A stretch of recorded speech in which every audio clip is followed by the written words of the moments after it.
காலையிலேயே மாவு கொஞ்சம் இருந்துச்சு.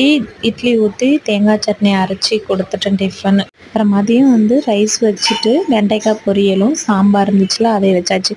நான் தேங்காய் பாவு அரைச்சு பழைய சாதம் நேத்து மீந்துருந்துச்சுல அத தான் சாப்பிட்டேன். அப்புறம் பாத்திரம்லாம் கொஞ்சம் நெறையா கிடந்துச்சு. அதெல்லாம் வாஷ் பண்ணேன். எனக்கு ரொம்ப கஷ்டமான வேலை பாத்திரம் கழுவுற வேலை தான். ஏன்னா பாத்திரம் கழுவுறது கஷ்டம்னு சொல்ல, நான் பாத்திரம் வாஷ் பண்ணும்போது பாப்பா என் காலை கட்டி பிடிச்சிப்பா.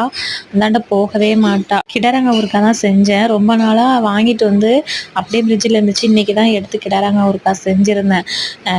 எங்கள் ஆச்சி இருக்காங்க ஊரில், அவங்கள்ட்ட கேட்டு தான் ஒன்று ஒன்றுமா பார்த்து பார்த்து செஞ்சு நல்லாவே இருந்துச்சு சூப்பராக. கிட்டத்தட்ட ஒரு 2 மணி நேரம் ஆயிடுச்சு. டைம் எடுத்துக்க மண் சட்டியில் தான் செஞ்சுருந்தேன். சூப்பராக இருந்துச்சு. ஆனால் டேஸ்ட்டு பார்க்கவே ரொம்ப இதாக இருந்துச்சு. டேஸ்ட்டு நல்லா இருக்குன்னு நானே சொல்லக்கூடாது, இருந்தாலுமே நல்லா இருக்குது. ரொம்ப ஒன்றுமே பார்த்து பார்த்து பண்ணல, அதனாலயா என்னமான்னு தெரியல. எனக்கு பிடிச்சிருந்துச்சு. நெக்ஸ்ட் விலாகில் பார்க்கலாம். பாய்.